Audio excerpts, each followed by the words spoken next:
دعوت و تبلیغ کا کام پورا ہو گیا اور اللہ کی الوہیت کے اثبات، اس کے ماں سوا کے الوہیت کی نفی اور محمد رسول اللہ صلی اللہ علیہ وآلہ وسلم کی رسالت کی بنیاد پر ایک نئے معاشرے کی تعمیر و تشکیل عمل میں آ گئی۔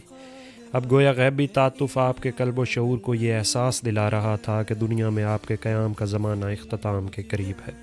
چنانچہ آپ صلی اللہ علیہ وآلہ وسلم نے حضرت معاذ بن جبل رضی اللہ عنہ کو 10 ہجری میں یمن کا گورنر بنا کر روانہ فرمایا تو رخصت کرتے ہوئے من جملہ اور باتوں کے فرمایا: اے معاذ، غالباً تم مجھ سے میرے اس سال کے بعد نہ مل سکو گے، بلکہ غالباً میری اس مسجد اور میری قبر کے پاس سے گزرو گے۔ حضرت معاذ یہ سن کر رسول اللہ صلی اللہ علیہ وآلہ وسلم کی جدائی کے غم میں رونے لگے۔ در حقیقت اللہ چاہتا تھا کہ اپنے پیغمبر کو اس دعوت کے ثمرات دکھا دے جس کی راہ میں آپ نے 20 برس سے زائد عرصہ تک طرح طرح کی مشکلات اور صعوبتیں برداشت کیں، اور اس کی صورت یہ ہو کہ آپ حج کے موقع پر اطراف مکہ میں قبائل عرب کے افراد و نمائندگان کے ساتھ جمع ہوں، پھر وہ آپ سے دین کے احکام و شرائع حاصل کریں اور آپ صلی اللہ علیہ وآلہ وسلم ان سے یہ شہادت لیں کہ آپ صلی اللہ علیہ وآلہ وسلم نے امانت داری ادا کر دی، پیغام رب کی تبلیغ فرما دی اور امت کی خیر خواہی کا حق ادا فرما دیا۔ اس مشیت عزدی کے مطابق نبی کریم صلی اللہ علیہ وآلہ وسلم نے جب اس تاریخی حج مبرور کے لیے اپنے ارادے کا اعلان فرمایا تو مسلمانان عرب جوق در جوق پہنچنا شروع ہو گئے۔ ہر ایک کی آرزو تھی کہ وہ رسول اللہ صلی اللہ علیہ وآلہ وسلم کے نقش پاک کو اپنے لیے نشان راہ بنائے اور آپ کی اقتدا کرے۔ پھر سینچر کے دن جب ذی قعدہ میں 4 دن باقی تھے، رسول اللہ صلی اللہ علیہ وآلہ وسلم نے کوچ کا تیاری فرمائی، بالوں میں کنگھی کی، تیل لگایا، تہبند باندھا، چادر اوڑھی اور قربانی کے جانوروں کو کلاوہ پہنایا، اور ظہر کے بعد کوچ فرمایا اور عصر سے پہلے ذوالحلیفہ پہنچ گئے۔ وہاں عصر کی نماز 2 رکعت پڑھی اور رات بھر خیمہ زن رہے۔ صبح ہوئی تو صحابہ اکرام سے فرمایا، رات میرے پروردگار کی طرف سے ایک آنے والے نے آ کر کہا، اس مبارک وادی میں نماز پڑھو اور کہو حج میں عمرہ ہے۔ پھر ظہر کی نماز سے پہلے آپ صلی اللہ علیہ وآلہ وسلم نے احرام کے لیے غسل فرمایا۔ اس کے بعد حضرت عائشہ رضی اللہ عنہا نے آپ کے جسم اطہر اور سر مبارک میں اپنے ہاتھ زریرہ اور مشک آمیز خوشبو لگائی۔ خوشبو کی چمک آپ کی داڑھی اور مانگ میں دکھائی پڑتی تھی، مگر آپ صلی اللہ علیہ وآلہ وسلم نے یہ خوشبو دھوئی نہیں بلکہ برقرار رکھی۔ پھر اپنا تہبند باندھا اور چادر اوڑھی اور 2 رکعت نماز ادا کی۔ اس کے بعد مصلی پر ہی حج اور عمرہ دونوں کا ایک ساتھ احرام باندھتے ہوئے صدائے لبیک بلند کی، پھر باہر تشریف لائے، قصوہ اونٹنی پر سوار ہوئے اور دوبارہ صدائے لبیک بلند کی۔ اس کے بعد اونٹنی پر سوار کھلے میدان میں تشریف لے گئے تو وہاں بھی لبیک پکارا۔ اس کے بعد آپ صلی اللہ علیہ وآلہ وسلم نے اپنا سفر جاری رکھا۔ ہفتہ بھر پھر جب آپ سر شام مکہ کے قریب پہنچے تو ذی طوا میں ٹھہر گئے، وہیں رات گزاری اور فجر کی نماز پڑھ کر غسل فرمایا۔ پھر مکہ میں صحبدم داخل ہوئے۔ یہ اتوار 4 ذی الحجہ 10 ہجری کا واقعہ ہے۔ راستے میں 8 راتیں گزری تھیں۔ اوسط رفتار سے اس مسافت کا یہی حساب ہے۔ مسجد حرام پہنچ کر آپ صلی اللہ علیہ وآلہ وسلم نے پہلے خانہ کعبہ کا طواف کیا، پھر صفا و مروہ کے درمیان سعی کی، مگر احرام نہیں کھولا، کیونکہ آپ صلی اللہ علیہ وآلہ وسلم نے حج و عمرہ کا احرام ایک ساتھ باندھا تھا اور اپنے ساتھ ہدا یعنی قربانی کے جانور لائے تھے۔ طواف و سعی سے فارغ ہو کر آپ صلی اللہ علیہ وآلہ وسلم نے بالائی مکہ میں ہجون کے پاس قیام فرمایا، لیکن دوبارہ طواف حج کے سوا کوئی اور طواف نہیں کیا۔ آپ صلی اللہ علیہ وآلہ وسلم کے جو صحابہ کرام اپنے ساتھ ہدا یا قربانی کا جانور نہیں لائے تھے، آپ صلی اللہ علیہ وآلہ وسلم نے انہیں حکم دیا کہ اپنا احرام عمرہ میں تبدیل کر دیں اور بیت اللہ کا طواف اور صفا و مروہ کی سعی کر کے پوری طرح حلال ہو جائیں۔ لیکن چونکہ آپ صلی اللہ علیہ وآلہ وسلم خود حلال نہیں ہو رہے تھے، اس لیے صحابہ اکرام کو تردد ہوا۔ آپ صلی اللہ علیہ وآلہ وسلم نے فرمایا، اگر میں اپنے معاملے کی وہ بات پہلے جان گیا ہوتا جو بعد میں معلوم ہوئی تو میں ہدا نہ لاتا، اور اگر میرے ساتھ ہدا نہ ہوتی تو میں بھی حلال ہو جاتا۔ آپ صلی اللہ علیہ وآلہ وسلم کا یہ ارشاد سن کر صحابہ اکرام نے سر اطاعت خم کر دیا اور جن کے پاس ہدا نہ تھے وہ حلال ہو گئے۔ 8 ذی الحجہ ترویہ کے دن آپ مینا تشریف لے گئے اور وہاں 9 ذی الحجہ کی صبح تک قیام فرمایا۔ ظہر، عصر، مغرب، عشاء اور فجر 5 وقت کی نمازیں وہیں پڑھیں۔ پھر اتنی دیر توقف فرمایا کہ سورج طلوع ہو گیا۔ اس کے بعد عرفہ کو چل پڑے۔ وہاں پہنچے تو وادی نمرہ میں قبہ تیار تھا، اس میں نزول فرمایا۔ جب سورج ڈل گیا تو آپ صلی اللہ علیہ وآلہ وسلم کے حکم سے کسوہ پر کجاوا کسا گیا اور آپ صلی اللہ علیہ وآلہ وسلم بطن وادی میں تشریف لے گئے۔ اس وقت آپ صلی اللہ علیہ وآلہ وسلم کے گرد 1,24,000 یا 1,44,000 انسانوں کا سمندر ٹھاٹھے مار رہا تھا۔ آپ صلی اللہ علیہ وآلہ وسلم نے ان کے درمیان ایک جامع خطبہ ارشاد فرمایا۔ آپ نے فرمایا، لوگوں میری بات سن لو، کیونکہ میں نہیں جانتا شاید اس سال کے بعد اس مقام پر میں تم سے کبھی نہ مل سکوں۔ تمہارا خون اور تمہارا مال ایک دوسرے پر اسی طرح حرام ہے جس طرح تمہارے آج کے دن کی، رواں مہینے کی اور موجودہ شہر کی حرمت ہے۔ سن لو، جاہلیت کی ہر چیز میرے پاؤں تلے رون دی گئی، جاہلیت کے خون بھی ختم کر دیے گئے، اور ہمارے خون میں سے پہلا خون جسے میں ختم کر رہا ہوں وہ ربیعہ بن حارث کے بیٹے کا خون ہے۔ یہ بچہ بنو سعد میں دودھ پی رہا تھا کہ انہیں ایام قبیلہ حزیل نے اسے قتل کر دیا، اور جاہلیت کا سود ختم کر دیا گیا، اور ہمارے سود میں پہلا سود جسے میں ختم کر رہا ہوں وہ عباس بن عبد المطلب کا سود ہے۔ اب یہ سارے کا سارا سود ختم ہے۔ ہاں، عورتوں کے بارے میں اللہ سے ڈرو، کیونکہ تم نے انہیں اللہ کی امانت کے ساتھ لیا اور اللہ کے کلمے کے ذریعے حلال کیا۔ ان پر تمہارا حق یہ ہے کہ وہ تمہارے بستر پر کسی ایسے شخص کو نہ آنے دیں جو تمہیں گوارا نہ ہو۔ اگر وہ ایسا کریں تو تم انہیں مار سکتے ہو، لیکن سخت مار نہ دینا، اور تم پر ان کا یہ حق ہے کہ تم انہیں معروف کے ساتھ کھلاؤ اور پہناؤ۔ اور میں تم میں ایسی چیز چھوڑ کر جا رہا ہوں کہ اگر تم نے اسے مضبوطی سے پکڑے رکھا تو اس کے بعد ہرگز گمراہ نہ ہوگے، اور وہ ہے اللہ کی کتاب۔ لوگوں یاد رکھو، میرے بعد کوئی نبی نہ ہوگا اور تمہارے بعد کوئی امت نہیں، لہٰذا اپنے رب کی عبادت کرنا، 5 وقت کی نماز پڑھنا، رمضان کے روزے رکھنا اور خوشی خوشی اپنے مال کی زکوٰۃ دینا، اپنے پروردگار کے گھر کا حج کرنا اور اپنے حکمرانوں کی اطاعت کرنا۔ ایسا کرو گے تو اپنے پروردگار کی جنت میں داخل ہوگے۔ اور تم سے میرے متعلق پوچھا جانے والا ہے تو تم لوگ کیا کہو گے؟ صحابہ اکرام نے کہا، ہم شہادت دیتے ہیں کہ آپ صلی اللہ علیہ وآلہ وسلم نے تبلیغ فرما دی، پیغام پہنچا دیا اور خیر خواہی کا حق ادا فرما دیا۔ یہ سن کر آپ صلی اللہ علیہ وآلہ وسلم نے انگشت شہادت کو آسمان کی طرف اٹھایا اور لوگوں کی طرف جھکاتے ہوئے 3 بار فرمایا، اے اللہ گواہ ہے۔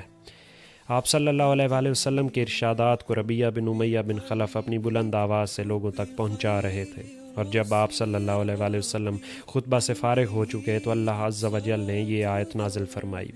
ترجمہ: آج میں نے تمہارے لیے تمہارا دین مکمل کر دیا اور تم پر اپنی نعمت پوری کر دی، اور تمہارے لیے اسلام کو بحیثیت دین پسند کر لیا۔ حضرت عمر رضی اللہ تعالیٰ عنہ نے یہ آیت سنی تو رونے لگے۔ دریافت کیا گیا کہ آپ کیوں رو رہے ہیں؟ تو فرمایا، اس لیے کہ کمال کے بعد ہی زوال ہی تو ہے۔ خطبہ کے بعد حضرت بلال رضی اللہ تعالیٰ عنہ نے اذان دی اور پھر اقامت کہی۔ رسول اللہ صلی اللہ علیہ وآلہ وسلم نے ظہر کی نماز پڑھائی۔ اس کے بعد حضرت بلال نے پھر اقامت کہی۔ آپ صلی اللہ علیہ وآلہ وسلم نے عصر کی نماز پڑھائی اور ان دونوں نمازوں کے درمیان کوئی اور نماز نہ پڑھی۔ اس کے بعد سوار ہو کر آپ صلی اللہ علیہ وآلہ وسلم جائے وقوف پر تشریف لے گئے۔ اپنی اونٹنی قصوہ کے شکم چٹانوں کی جانب کیا اور جبل مشات پیدل چلنے والوں کی راہ میں واقع ریتیلے تودے کو سامنے کیا، اور قبل رخ مسلسل اسی حالت میں وقوف فرمایا یہاں تک کہ سورج غروب ہونے لگا۔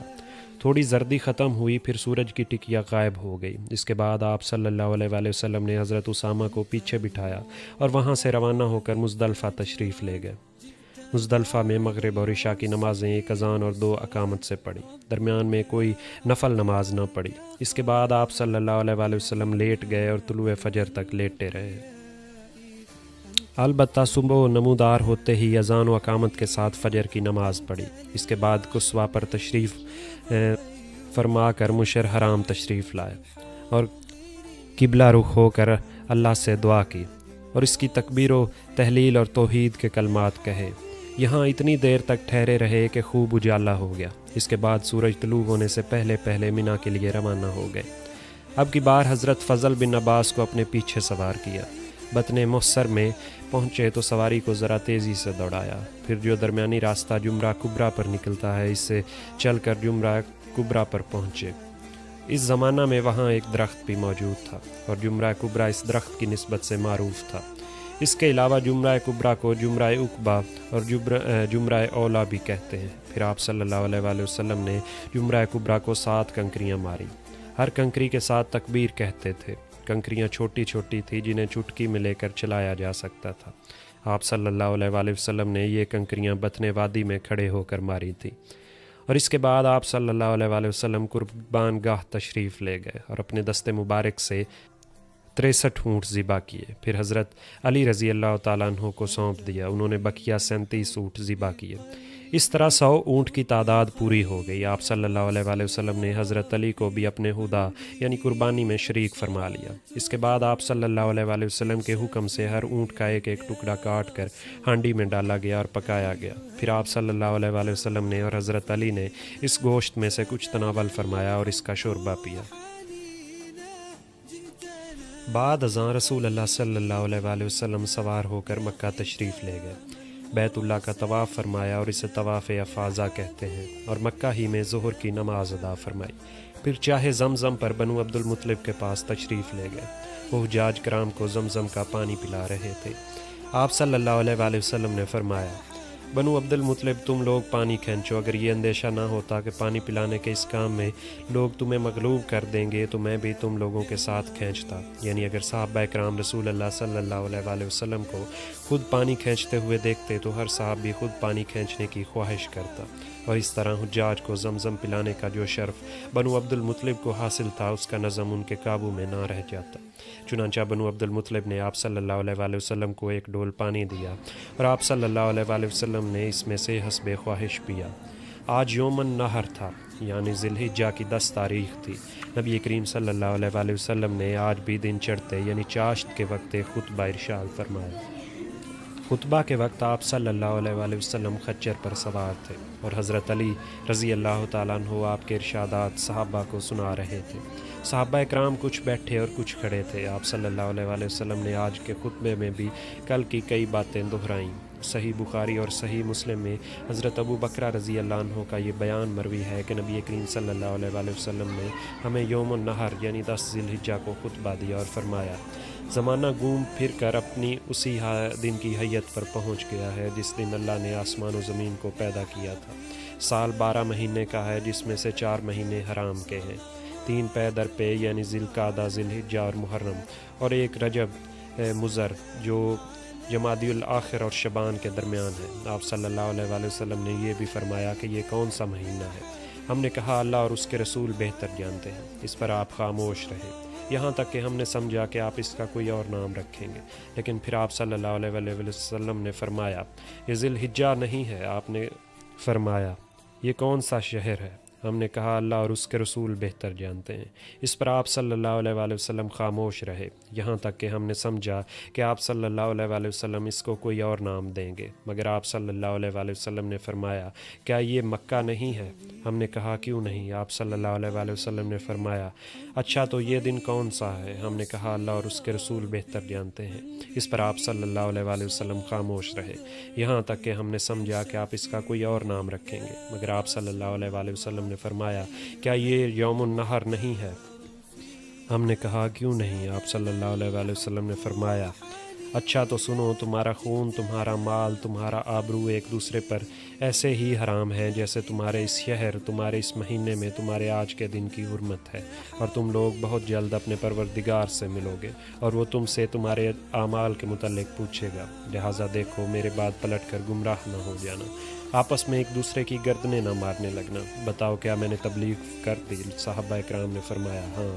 آپ نے فرمایا اے اللہ گواہ رہے، جو شخص موجود ہے وہ غیر موجود تک میری باتیں پہنچا دے، کیونکہ بعض وہ افراد جن تک یہ باتیں پہنچائی جائیں گی وہ بعض موجود سننے والے سے کہیں زیادہ ان باتوں کو دروبست سمجھ سکیں گے۔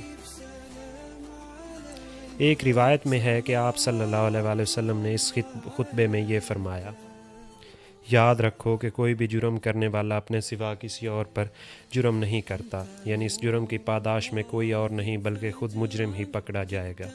یاد رکھو کوئی جرم کرنے والا اپنے بیٹے یا کوئی بیٹا اپنے باپ پر جرم نہیں کرتا، یعنی باپ کے جرم میں بیٹے کو یا بیٹے کے جرم میں باپ کو نہیں پکڑا جائے گا۔